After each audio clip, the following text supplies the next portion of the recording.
진정한 하나님의 뜻은 이미 율법에 다 기록되어 여러분 예수님과의 영적 연합을 이루고 그 다음에 그리스도처럼 살아요. 그리스도가 걸어가신 기름 부음의 삶을 사는 거예요.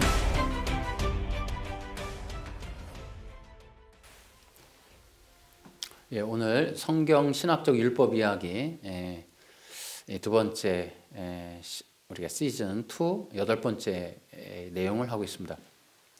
많은 원리로 율법을 설명해 드렸습니다. 왜냐하면 율법이 매우 중요하고 율법의 해석에 따라서 종교의 이 자체 완전히 틀려지기 때문에 우리가 그런 얘기를 많이 해드렸습니다. 율법의 해석에 따라서는 아무리 기독교라고 해도 이 종교 단체가 될 수 있고, 그래서 이 종교로 전락을 하게 되면 이 종교는 반드시 그리스도가 없습니다. 그래서 그리스도가 없는 채로 이 종교단체로 전락한 이 기독교는 부패하게 돼 있고, 그래서 이 기독교 안에 그리스도가 빠진 채로 종교단체만 그 명맥을 유지하면 구원이 없는, 영생이 없는, 성령이 없는 그냥 죽은 단체다. 이렇게 우리가 표현할 수 있습니다. 그러므로 여러분에게 꼭 말씀을 드리고 싶은 건 율법주의를 경계하셔야 돼요. 그래서 교회 안에 율법주의가 들어오면 구원의 능력이나 성령의 임재가 거치게 됩니다. 여러분, 율법과 율법주의는 좀 달라요. 본래 율법은 하나님의 말씀인데 그 하나님의 말씀을 왜곡하여 인간의 행동 행위 규정으로 만든 단체, 종교를 율법주의라고 얘기해요. 근데 이제 이 율법주의는 하나의 거대한 종교 세력이 되어서 예수님 초림 때 예수님을 박해하고 십자가에서 죽으시도록 그렇게 몰고 갔던 그런 자들이에요. 제가 율법과 율법주의를 나누고 율법주의를 경계시키는 이유는 율법주의는 교회를 멸망으로 끌고 가는 그런 악한 세력이기 때문에 그렇습니다. 그래서 우리가 이제 이 교회는 율법이라고 하는 성경 안에 들어있지만 매우 난해하고 또 여러 가지 이 종교단체의 이 입장의 차이, 해석의 차이가 절묘하게 나뉘게 되는 아주 중요한 포인트인 이 율법. 그 율법에 대해서 교회가 분명히 인지하고 있어야겠다라는 거예요. 자, 그러면 이제 구약의 율법에 대해서 우리가 그동안 여러 가지 얘기했지만 오늘은 실제적인 거를 좀 말씀을 드려볼까 합니다. 앤드류 강이라든지 안식교 또 여러 이단들이 율법주의를 옹호하면서 쓰려고 했던 어떤 한 구절이 있어요. 그 구절을 중심으로 해서 원래 율법이 말하려고 했던 게 무엇인가에 대해서 좀 설명을 드려보려고 합니다. 자, 그럼 구약의 율법에 들어있는 내용이 무엇일까? 첫 번째로 제가 이렇게 말씀을 드리고 싶은 게 여러분 꼭 기억하시라고, 여러분이 요한복음 3장의 니고데모 얘기를 절대로 잊으시면 안 돼요. 구약의 율법 선생이었던 니고데모에게 주신 교훈은 구약의 율법 안에 거듭남의 진리가 들어있다라는 거예요. 예수님한테 이 구약에 능통했던 유대 선생이 혼나요. 책망받는다고요. 뭐 때문에요? 넌 어떻게 율법 선생이면서 거듭남의 진리를 모르니? 라고 말이죠. 여러분, 구약의 율법에 거듭남의 진리가 있었다는 거예요. 그래서 물과 성령으로 거듭나야 된다. 구약의 율법 선생이라면, 구약에 대해서 좀 안다면, 토라를 가리키는 그런 선생이라고 자부하는 랍비라면 너는 반드시 거듭남을 알았어야지. 이런 얘기를 하고 계세요. 그러니까 니고데모의 이 본문 안에서 우리가 배워야 될 거는 율법이라고 하는 거는 거듭남이 들어있다. 근데 여러분, 자, 그 말씀은 이해가 되는데 그러면 구약에 어디에 거듭남이 있고 물과 성령으로 거듭나는 게 있습니까? 여러분 혹시 아십니까? 자, 그렇다면 이 얘기는 뭐냐면 구약의 율법 안에 거듭남의 진리가 있긴 있는데 단어로 들어가 있지 않다는 거예요. 그 원리가 성경 신학적으로 들어가 있는 거예요. 예를 들어 여러분 보십시오. 출애굽기, 레위기에 율법 기록되어 있죠. 근데 그 안에 거듭남이 있다라는 거예요. 그러니까 제사, 제물, 제사장 이러한 제사법에 관한 이스라엘의 종교 문화에 관한 내용 속에 거듭남의 진리가 들어있는 거예요. 근데 그것이 문자로 들어가 있지 않다는 거죠. 어떤 원리로 들어가 있는 거예요. 자, 그런데 우리가 이 원리를 좀 더 이해할 수 있는 부분은 이제 신약에서도 볼 수가 있어요. 예를 들어 거듭남의 원리가 무엇인가? 거듭남이란 무엇인가? 한마디로 말하면 뭐예요? 여러분 뭐라고 정의하고 싶으세요? 어떻게 정의할 수 있을까요? 거듭남의 진리는 영적 연합이다라는 거예요. 자, 이 내용은 로마서 6장에 들어가 있습니다. 한번 같이 보시도록 하겠습니다. 로마서 6장 3절 이렇게 기록되어 있습니다. 여러분은 우리가 그리스도 예수와 연합하는 세례를 받았을 때 그분의 죽음과 연합하는 세례를 받았다는 사실을 알지 못합니까? 또 5절에 이렇게 기록되어 있어요. 우리가 그리스도와 연합하여 그분의 죽음에 참여하였다면 그분과 연합하여 그분의 부활에도 참여할 것이 확실합니다. 자, 로마서 6장에 재미난 내용이죠. 이것은 그리스도 안에서 일어나는 어떤 얘기예요.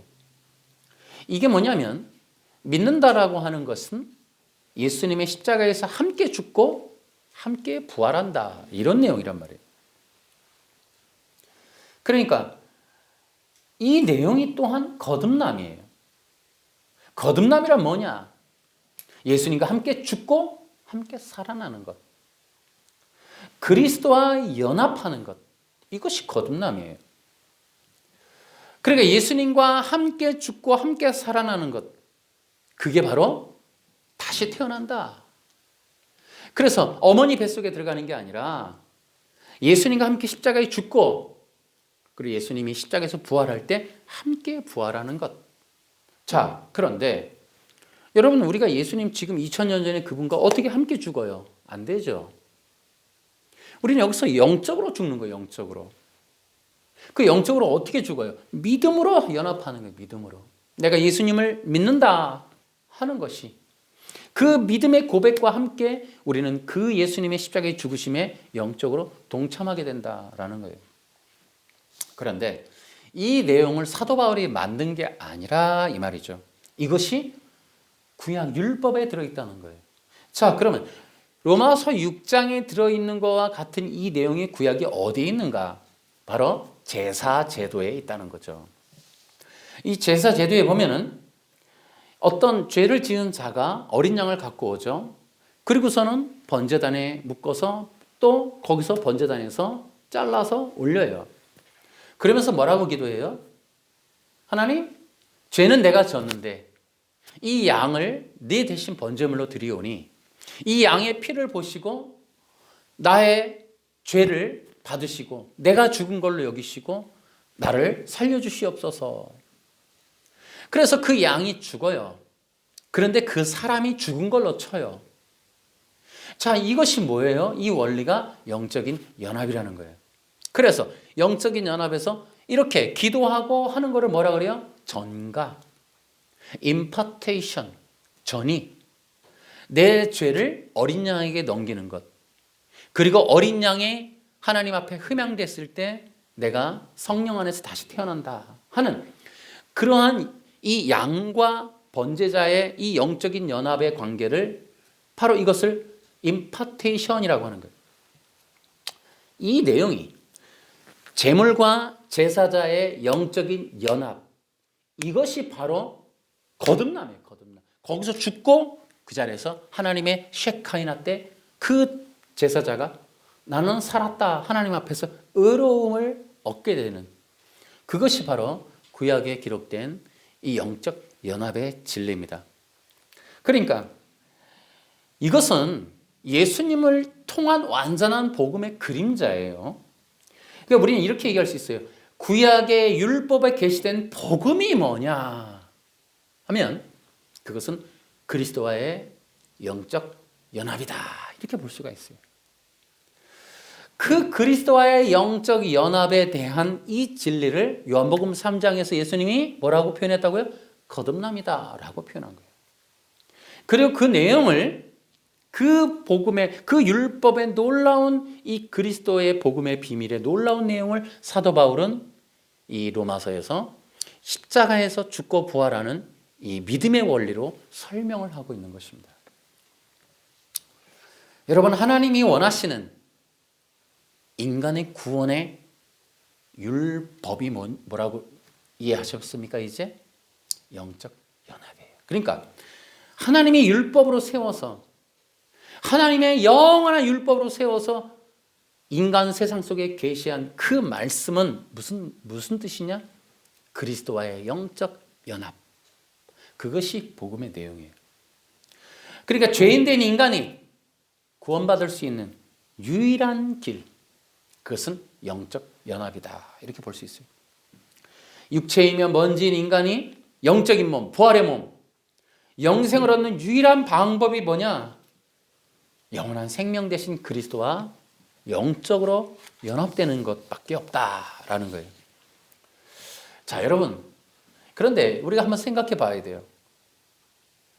자, 이런 내용들이 이제 성경에 기록되어 있는데 참 재미나게 기록되어 있죠. 그죠?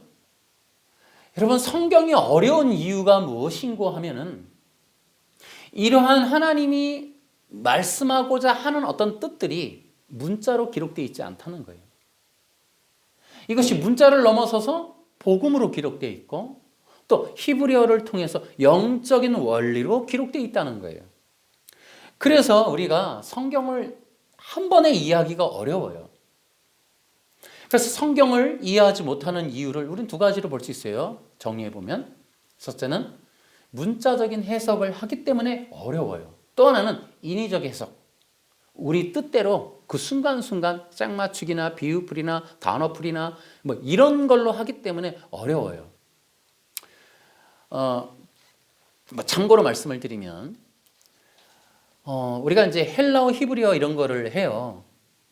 그래서 이제 헬라어 단어 찾아보니까 이거는 이 뜻이다. 히브리어는 이런 뜻이다라고 하는데, 여러분, 우리는 이렇게 볼 수 있어요.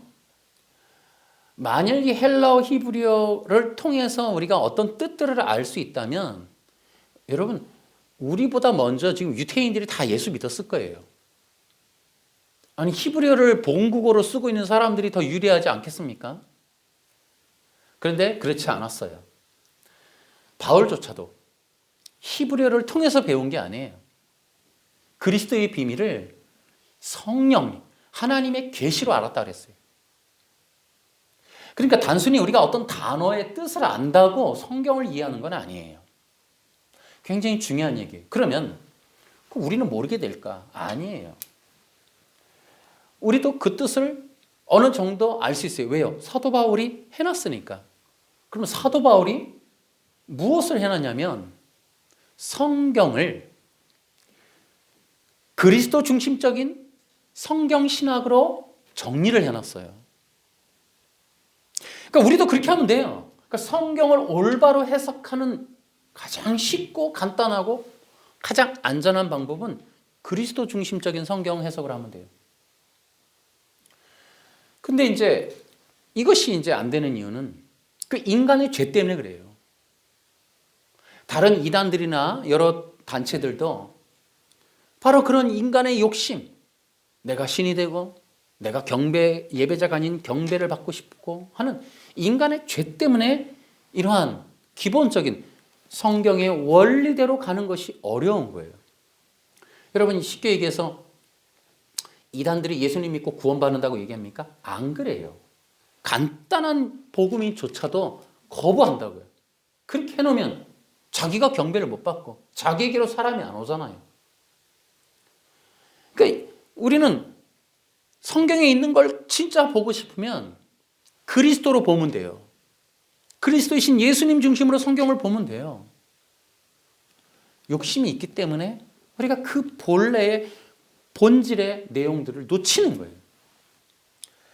자, 그래서 우리는 정리해 보면은 우리가 이제 그런 것들을 우리가 정리를 해서 얘기해 보면, 여러분, 율법이라고 하는 것들을 해석할 때 하지 말아야 될 게 그런 거예요.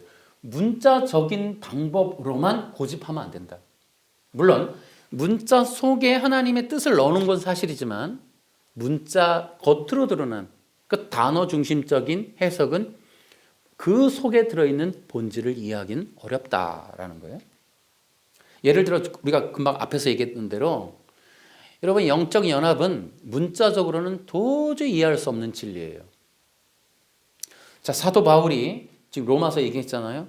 사도 바울이 성경을 해석해 놓은 걸 보면은 이 영적 연합에 대해서 구약의 내용들을 단어로 해석하지 않았음을 우리가 쉽게 알 수 있습니다. 그래서 우리가 먼저는 제가 이 얘기를 하는 이유는 목사님들이 들으라는 것보다는 솔직히 이 내용은 성도들이 깊이 있게 좀 들으라는 얘기예요. 그래야 속지 않으니까. 제가 율법 시리즈를 늘 하면서도 마음속에 품고 있는 어떤 뜻은 수많은 이단 단체에 속아 있는 정말 평범한 그런 성도들, 귀한 영혼 하나하나가 건진받게 되기를 바라는 마음이 간절해서 그래요. 그들이 이거 잘못된 해석인데 라고 알 수 있는 내용들을 누군가가 알려줘야 되잖아요. 틀렸는지를 모르니까 다 이단 속에 들어가는 거예요.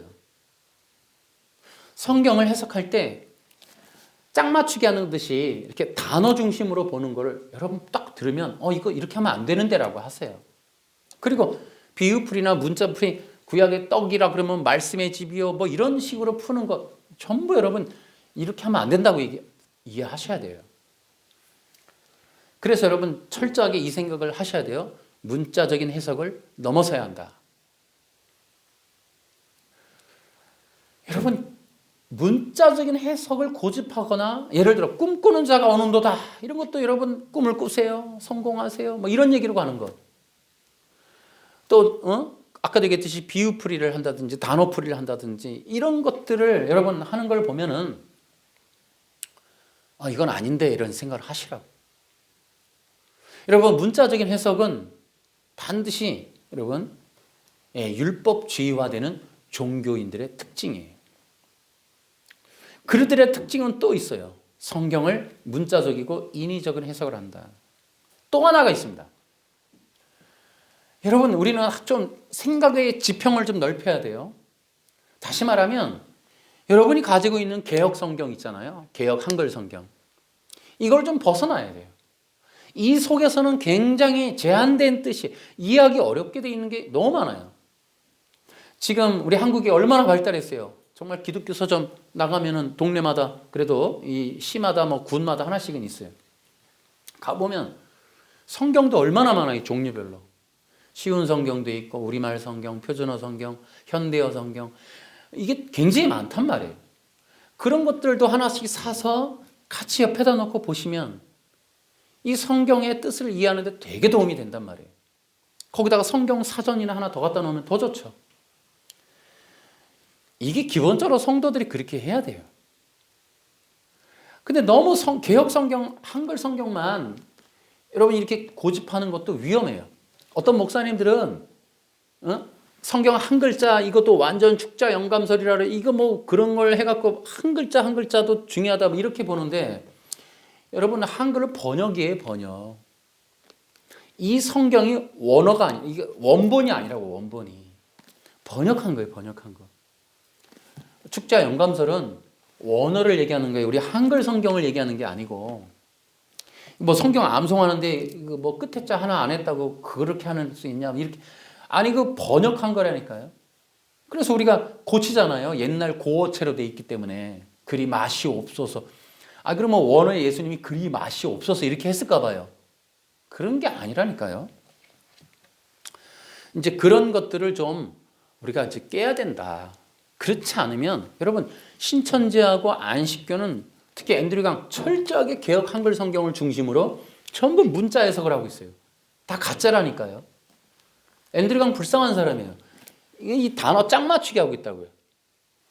근데 그런 것들을 조심하기 위해서는 개역 한글 성경 중심의 여러분 성경 읽기 벗어나셔야 돼요.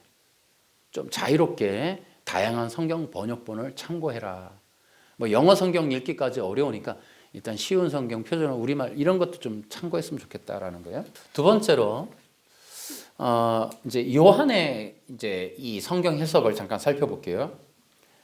이제 요한일서 2장 7절, 이게 6절, 7절, 8절에 대한 내용인데 이 내용은 앤드류강 그 영상을 보면은 이제 그들이 이제 이렇게 자주 쓰는 거봐라 요한이도 십계명을 지키라 했지 않니? 라는 용도로 쓰는 본문이에요.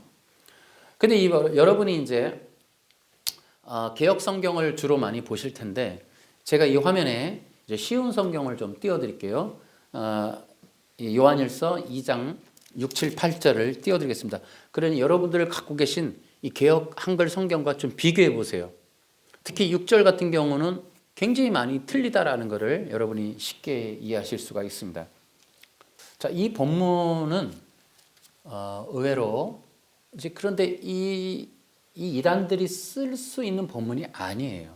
자, 여러분 제가 이제 본문을 띄워드렸는데 여러분 6절을 가만히 보시면 6절의 내용이 뭐냐 하면은 누구든지 자기 안에 하나님께서 계신다고 말하는 사람은 예수님께서 사신 것처럼 살아야만 합니다. 나의 사랑하는 친구들이 나는 여러분에게 새 계명을 쓰는 것이 아닙니다. 이것은 여러분이 처음부터 가지고 있었던 것과 똑같은 계명이며 이미 들어보았던 가르침입니다. 여러분, 우리는 이 내용에서 충격을 드셔야 돼요. 자, 그러니까 처음부터 있었던 계명, 이미 들었던 계명이라고 하는 것은 6절이에요. 그러니까 자기 안에 하나님께서 계신다고 말하는 사람은 예수님께서 사신 것처럼 살아라. 하나님께서 자기 안에 사신다고 말하는 사람은 예수님께서 사신 것처럼 살아라. 자, 이 앞에 있는 내용들도 다 마찬가지예요. 이것이 이미 들었던 내용이고 계명이라는 거예요. 자, 그러면 제가 앞에서 지금 니고데모 얘기했죠. 또 사도 바울의 얘기도 했습니다. 그들이 한결같이 예수님서부터 얘기하는 게 뭐예요? 율법이란 영적 연합이다라는 거예요. 여러분, 요한 사도가 지금 이미 우리 들었던 거 아니니? 아니, 내가 새 거 쓰는 거 아니라 이미 있던 거잖아. 이미 있던 거잖아. 이미 있던 거 우리가 들었잖아. 우리 계명 안 들었어? 우리 그동안 계명 배웠잖아. 우리 토라 열심히 읽었잖아. 그 내용이잖아. 그게 뭐라고요? 영적인 연합이라고요, 그게. 그러니까 이미 사도 요한이가 얘기하는 거는 구약의 계명 우리 들었잖아. 그게 무슨 내용인데? 하나님이 우리 안에 사신다고 하는, 우리 안에, 내가 그분 안에, 그분이 내 안에, 요한복음 15장과 같은 성경에서 이미 예수님이 쭉 얘기하셨던 나를 먹고 마시라, 나를 먹고 마시라. 새 언약이 뭐예요? 이 잔은 내 피로 세우는 새 언약이니 이 떡을 내 몸이라. 다시 말하면 끝없이 예수님이 말씀하시는 내용과 사도들이 말하는 이 내용의 동일한 건 뭐냐? 영적 연합이에요. 근데 그것이 계명이라는 겁니다. 근데 그 계명이라고 하는 것을 지금 사도 바울이 8절에 또 그러나 나는 분명히 새로운 계명을 쓰고 있습니다라고 표현하는 거예요. 자, 너희들이 율법주의에 쩌들어서 우리 그동안 듣긴 들었지만 원래는 이러한 영적 연합인데 너희들은 인간의 행동 행위로 우리 듣고 우리 그렇게 배우고 그렇게 컸어. 우리 그렇게 살았어. 그러기에 너희들에게는 내가 말하는 건 너희들에게는 새로운 계명일 수 있어. 그러나 그 새 계명은 바로 옛날에 우리가 들었던 그 내용이야. 그러나 너희들은 이러한 걸 너희들과 나는 이런 걸 배워보질 못했었어. 그러니까 이것이 바로 새 계명이야. 이렇게 설명을 하는 거예요. 그러니까 이 지금 요한일서 2장의 이 내용은 앤드류 강이 쓸 얘기가 아니고 이것은 그야말로 정말 구약이라고 하는 유대교 안에 있었던 원래 그 율법이라고 하는 의미가 그리스도와의 영적 연합임을 분명히 선언하는 내용이라는 거예요. 그래서 그것이 원래 계명이었고 그러나 그 원래 계명이었던 그 내용에 대해서 너희들에게는 내가 새 계명으로 말한다. 이렇게 표현하는 거예요. 그러니까 그 옛 계명이 영적 연합이고 그 영적 연합이라고 불려질 수 있는 그렇게 표현되어지는 이런 계명에 대한 해석을 다른 말로 하면 새 계명이다라고 표현하는 거예요. 요한 사도가 말하고 싶은 게 뭐냐? 바로 이거예요. 옛 계명, 우리가 들었던 내용, 율법, 그것은 바로 영적 연합이야. 하나님이 우리 안에 사신다고 하는, 그래서 우리가 율법을 지키고 토요일날 안식일날 가고 그게 아니라 예수님이 사신 것처럼 사는 것. 이제는 율법의 메인 삶이 아니라 예수님께서 어떻게, 그래서 여기서 말하는 게 뭐예요? 요한계시록과 만나는 게 뭡니까? 예수님이 사신 것처럼 늘 여러분 기억하셔야 돼요. 또 다른 원리예요. 똑같은 원리예요. 예수님이 사신 것처럼이라고 하는 것은 낮은 자를 이런 게 아니라 여러분 예수님이 오셔서 완성하신 내용은 당신 자신을 희생하셔서 대속의 희생 제물로 드리셔서 우리를 영원히 구원에 이르도록 자신을 희생하신 그 희생의 길, 그것처럼 살아라는 거예요. 대속의 십자가의 길을 걸으셨던 그러한 그것이 뭐라고 표현되었어요? 기름 부으심. 기름 부으심이 그런 겁니다. 여러분 우리는 기름 부음이라고 해서 능력 받고 능력 주고 누구 방언 터뜨리고 이런 걸로 보는데 절대 그렇지 않아요. 여러분 명확하게 선언하기를, 여러분 히브리서 1장에 나오는 기름 부음 받은 분, 그분이 오셔서 십자가의 길을 걸으시는 거예요. 여러분 기름 부음 받은 분, 하나님이 보내신 분, 그분의 길은 십자가의 길이에요. 여러분 우리가 기름 부음 받으면 우리는 예수님이 사신 것처럼 사는 거예요. 여러분 그것을 사도 바울이 보여주는 거예요. 사도 바울이 여러분 이 땅에 사는 동안 그리스도의 영광을 위하여서 자신의 모든 걸 불태워버려요. 기름 부음 받으면 그리스도의 영광이 드러나게 하는 거예요. 그래서 그리스도의 삶을 따라서 그리스도의 걸어가신 십자가의 길, 고난의 길을 걸으며 그리스도의 영광, 그리스도의 이름, 그리스도의 능력을 세상 가운데 보여주는, 계시하는 그 일이 기름 부음의 삶이에요. 그렇게 살으라고 지금 하는 내용을 권면하고 있으며 그 내용을 교회 성도들에게, 얘들아 우리가 이제 율법을 지키는 게 아니라 예수님처럼 살아야 돼 라고 하는 이 내용은, 내가 율법을 어기거나 우리가 유태인인데 이제 율법은 필요 없어, 이제 구약의 토라는 쓰레기야 라고 얘기하는 게 아니라는 거예요. 그것이야말로 구약의 토라를 완성하는 것이며 존중하는 것이며 순종하는 것이다. 구약이라고 하는 토라는 우리가 행동 행위로 토요일날 어디를 가고 부모한테 공경하고 그게 아니라, 구약의 율법에 따른 순종은 예수님처럼 사는 것이다. 기름 부음 받은 자의 길을 걷는 것, 그게 율법을 순종하는 것이다. 율법의 모든 내용들이 우리에게 명령하는 것, 예수님처럼 살아라 하는 거랍니다. 그래서 내가 너희들에게, 이제 교회 안에 있는 성도들에게 율법을 제외하고 이제 우리 별다르게 살자가 아니라 내가 이제 너희들에게 새 계명으로 얘기한다라고 표현하는 거예요. 그래서 우리는 이제 옛날 십계명대로 그렇게 행동 행위로 지키는 게 아니라 복음으로써 이러한 계명을 완성해 가자라고 하는 거예요.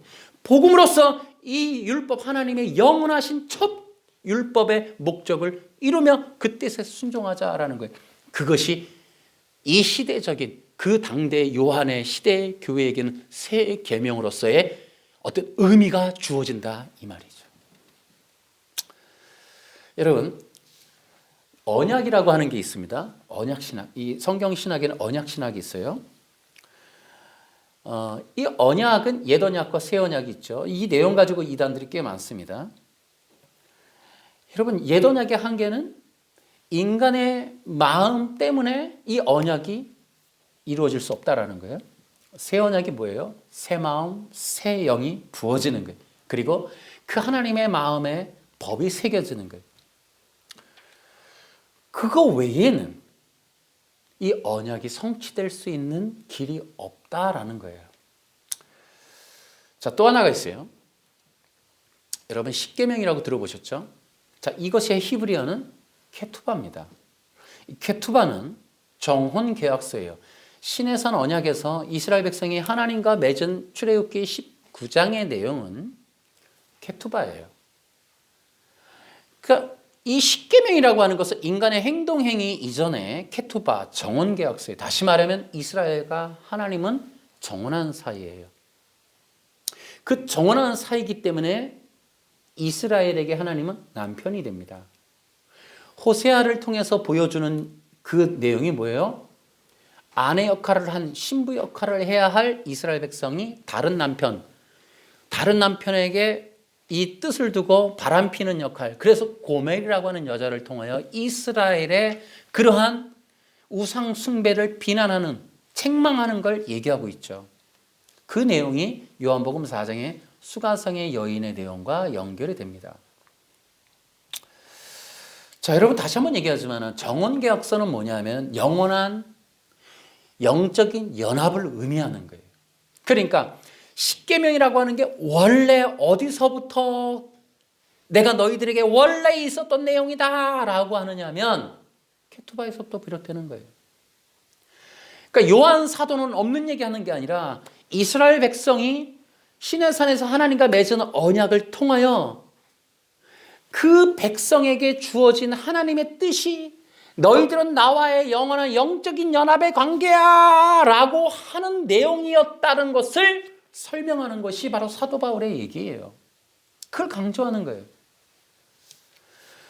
그래서 이 땅에서는 왜 정혼계약서예요?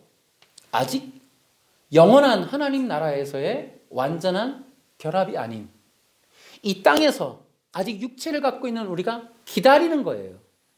무엇을? 계시록 19장에 나오는 어린 양의 혼인잔치를 기다리는 그런 관계란 말이에요. 지금 우리는 이미 그리스도의 겉이지만, 그리스도의 신부이지만, 그리고 다시는 누구와도 계약할 수 없는 그리스도의 것이지만, 이제 아직까지는 이 땅에 살고 있기에 영원한 어린 양의 혼인잔치에 이르지 못했으므로 결혼이라고 말하기는 어렵고 정혼, 그리스도와의 하나가 이루어졌지만 완전하지 않은 상태. 그 내용이 뭐라고요? 십계명이라고요. 십계명. 그 내용을 사도 요한이 마음속에 두는 겁니다.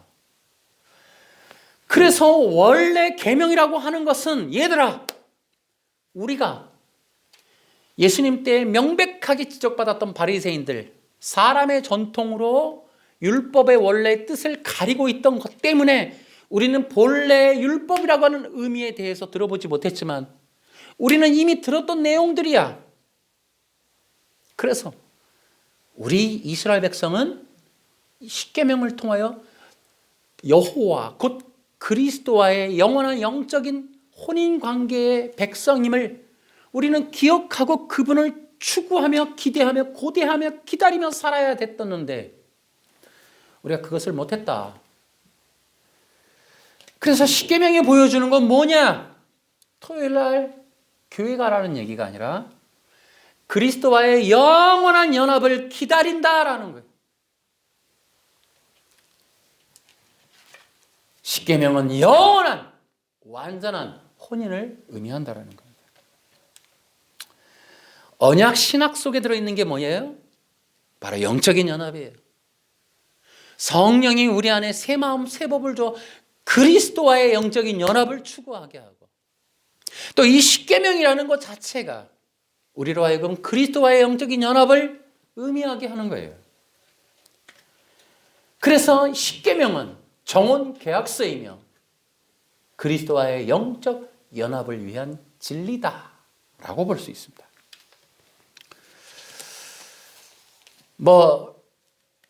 이러한 내용들이 물론 또 제사 제물 제도 아까 얘기했지만 이런 얘기가 또 더 많습니다. 그러나 또 마지막으로 하나만 더 하고 마치도록 할게요. 예수님께서 흔히 이제 요한복음에서 보면 나는 생명의 떡이로라. 나를 먹는 자는 나의 피를 나의 살을 먹고 마셔라. 이런 내용들이 많이 나와요. 여러분, 어떻게 지금 우리가 예수님의 살과 피를 먹어요? 그 실제적으로는 못 먹어요. 아니, 문자적으로 어떻게 순종을 해요? 그거를. 안 되죠. 그럼 무슨 의미가 있는 거고 뜻이 있는 거잖아요. 진짜를 뜯으라는 얘기는 아니죠. 무엇인가를 의미한단 말이에요. 그 의미하는 바를 우리가 듣고 배워야겠죠. 예수님 말씀을 문자로 직접 가서 뜯을 게 아니라. 그 예수님의 이러한 교훈도 보면 상당히 많은 어떤 의미를 포함하고 있어요. 요한복음 4장의 수가성 여인의 내용이 대부분 그러합니다. 이것은 의미로 받아야 돼요. 거듭남도 마찬가지고. 여러분, 인간이 이해하기 어렵기 때문에 인간이 이해할 수 있는 최대치의 표현, 영적 연합에 대한 또 예수님이 하실 수 있는 그 백성들의 수준 눈높이에 맞춘 최대치의 교육이 나를 먹고 마셔라라는 거예요. 그것이 무엇이라고요? 영적 연합이라고요. 그러니까 우리는 실제로 못 먹어요. 그죠? 예수님의 살을, 살이 어떻게 뜯어 먹습니까? 우리가 어떻게 인육을 먹어요? 안 되죠. 다시 얘기하지만 어떤 의미적 교훈의 말이란 말이에요. 성경을 읽으면서 우린 예수님이 무엇을 의미할까? 이렇게 묻고 생각해야죠. 그 단어대로는 어떻게 할 거예요? 그래서 그러한 방식으로 설명하신 뜻이 있다는 거죠. 우리가 예수님을 믿는다라든지 따른다라든지 하는 표현을 먹고 마셔라 이렇게 했단 말이에요. 왜 하필 먹고 마셔라 했을까 말이죠. 그래서 그러한 내용들을 요한복음에서 쭉 살펴보면, 요한복음 15장을 중심으로 쭉 살펴보면 결국은 내가 그리스도 안에, 그리스도가 내 안에 라고 하는 영적 연합에서 모든 문제가, 모든 뜻이 이해가 되어진다. 그래서 이러한 내용들을 우리가 세 가지로 보면 이렇습니다. 결국 그러한 내용이 그리스도를 믿으라라는 내용, 또 하나는 그리스도와의 영적인 연합, 하나가 되어라라는 뜻이기도 하고요. 또한 이 새 언약에서 또 그 피로 먹고 마셔라 하는 것들을 통해서도 우리는 또 하나를 배울 수 있는 게 그리스도의 피를 힘입어 속죄받아야 한다라는 거예요. 그것이 바로 예수님을 믿는다라고 하는, 예수님이 직접 말씀하신 예수님을 믿어야 한다라는 교훈의 내용들이 그러하다는 거예요. 이렇게 이 구약의 율법이라고 하는 여러 가지 것들을 통하여 예수님이 당신을 소개할 때 이 십계명, 특히 이 토라라고 하는 이스라엘과 하나님이 맺은 이 시내산 언약의 정언 계약서를 중심으로 해서 율법을 이해하게 되면서 이 율법의 핵심적인 내용이 바로 정혼 관계, 그리스도와, 그러니까 하나님과 이 이스라엘 백성의 영적인 연합의 문제, 도저히 변할 수 없는, 그래서 마음과 마음이 하나가 되는 그런 관계, 그리고는 영원한 나라에서 어린 양의 혼인잔치로 하나가 될 그날을 바라보는 관계, 그러한 관계 속에서 십계명을 해석하고 이해하면서 그것이야말로 그리스도를 믿고 그리스도와 연합되는, 그분이 내 안에, 내가 그분 안에 살면서 이 땅에서 그 예수 그리스도의 삶을 따라서 사는, 그것이 바로 우리 성도들의 삶이고 교회가 나가야 될 방향이다라는 거예요. 여러분, 그래서 이제 이걸 통해서 제가 결론을 이렇게도 내릴 수 있습니다. 지금 요한 사도가 교회를 향해서 이제 이런 내용들을 포함하는 거예요. 구원받았는데 이제 율법 필요 없는 거야? 구원받았는데 이제 구약의 율법 안 지켜도 돼? 십계명 안 지켜도 돼? 그런 얘기가 있죠. 근데 그런 내용들이, 그런 질문들이 어리석다는 거예요. 이미 율법이라고 하는 것 자체가 그리스도를 지향하고 있고 그리스도와의 영적 연합을 추구하는 거예요. 그러면 구원받은 이후에 이 율법을 온전히 지키거나 이 율법을 정말 빛나게 하고 이 율법을 정말 참되게 존중하는 최대치는 예수님과 함께 예수님처럼 사는 거예요. 그것을 교회에게 권면하는 겁니다. 그것이 사도 요한이 교회의 성도들을 향해서 가르치는 게, 내가 새로운 계명을 쓰거나 우리 민족이 그동안 지켜왔던 율법을 폐하거나 이것들에 대해서 내가 소홀히 여기는 게 아니다. 진정한 하나님의 뜻은 이미 율법에 다 기록되어 있다. 그러므로 이제 우리가 이렇게 해야 한다. 율법의 모든 의미는 그리스도고, 그리고 구원받은 이후에는 그리스도와의 영적 연합을 이루고, 그리고 그리스도와 영적 연합 이후에는 이 땅에서 영원한 어린 양의 혼인잔치까지는 그리스도처럼 살아간다. 그리스도를 중심으로 살아간다. 그리스도에 의하여 살아간다라는 거예요. 여러분, 그리스도를 지향하고 그리스도와의 영적 연합을 지향하는 율법을 계속 강요했어요. 그래서 율법을 통해 그리스도를 만났어요. 율법을 통해서 그리스도와 영적 연합을 이루었어요. 그런데도 불구하고 율법을 다시 사람에게 적용해서 토요일날 교회 나와라 하는 율법이 그리스도를 지나서 또 다른 성도의 삶의 족쇄가 되거나 어떤 원칙이 되게 하는 이 일을 막아내야 된다고요. 개혁주의도 하면 안 된다고요. 십계명을 강의해갖고 우리가 어떤 안식에 대해서 금요일 주일은 뭐를 안 하고 이런 식으로 가서는 안 된단 말이죠. 가끔씩 개혁주의도 성도들의 도덕적인 관리를 위해서 십계명을 자꾸 만지작거리는 경우가 있는데, 여러분, 이 본문을 통해 다시 한번 분명하게 제가 지시합니다. 복음은 율법을 통하여 우리가 전달해야 되는데, 놀랍게도 우리가 전달해야 될 그 복음의 원천인 율법이 요구하는 건 그리스도와의 연합입니다. 성도가 어떻게 사느냐, 윤리 문제 관리하고 싶으세요? 도덕 문제 때문에 불안하세요? 성도들이 도덕적으로 안 살까 봐? 여러분, 예수님과의 영적 연합을 이루고 그 다음에 그리스도처럼 사는 거예요. 그리스도의 십자가의 길을 걷는 거예요. 성도들은 부모 공경하고 뭐하고 항목을 주어지는 게 아니라 그리스도가 걸어가신 기름 부음의 삶을 사는 거예요. 그것이 십자가의 길이었다는 거죠. 성도들이 불안하면 여러분, 복음을 전해서 성도들이 그리스도와의 영적인 연합을 이루도록, 그분을 먹고 마시도록 매일 신선한 기름 부음 안에 예수 그리스도와의 그 나의 남편 되신 예수님, 정원한 관계, 그분은 나의 주권자, 나의 주인, 나의 모든 것 되시는 그리스도에게 연합하고 그분을 더 충만하게 내 안에 모셔드림으로 그분의 생각, 마음, 뜻, 능력, 이름, 권위, 영광을 향하여 남은 삶을 살게 하는 거. 여러분, 십계명을 지켜도 이 일은 못해요. 예수님을 위해 살게 하는 건 못해요. 십계명, 내가 부모 공경하는 것과 그리스도의 영광을 나타내는 건 별개의 문제예요. 놀랍게도 그리스도를 위해 사는 것은 율법을 이루는 일이에요. 여러분, 그리스도를 지나서 율법이 다시 사람에게 향하게 하는 이 율법주의를 절대로 여러분 허락하면 안 됩니다. 율법 자체는 그리스도를 가리키고 그리스도를 만나게 하고 그리스도와 영적 연합이 되게 하면 효력이 끝나는 거예요. 율법 이후는 그리스도의 것이 되는 거예요. 그리스도와 혼인하는 거예요. 율법이 주인이 되는 게 아니에요. 이제는 내 새로운 주인에 따라서 나의 인생이 결정되는데 그 주인이 그리스도이신 예수님이시라고요. 이게 복음이에요. 그 내용이 지금 오늘 본문에 기록되어 있다. 그러니까 이렇게 성경이, 이 본문뿐만 아니라 성경은 여러 군데에서도 이러한 율법 해석에 대해서 우리에게 중요한 비밀을 알려주고 있다는 겁니다.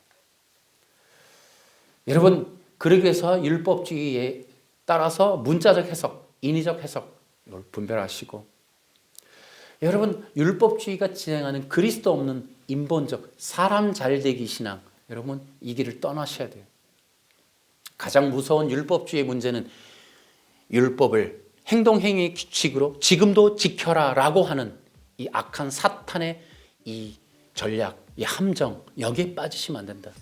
율법을 절대 나와 떨어진 개별화시키지 말고 율법을 통하여 그리스도와의 연합을 이루는 이 원리가 아닌 모든 건 다 버리셔야 돼요. 그래서 이것이 복음의 영광이다. 그래서 여러분 그리스도와의 영적 연합을 이루고 나머지 인생이 여러분이 그리스도로 충만케 되어지는 인생 되기를 바랍니다. 여러분의 구원받은 자들이 이 설교를 들었다면 구원받은 자들의 남은 삶은 그리스도와 함께 그리스도처럼 사는 거예요. 그 삶이 그리스도의 영광의 삶이 되기를 주 예수님의 이름으로 축원합니다.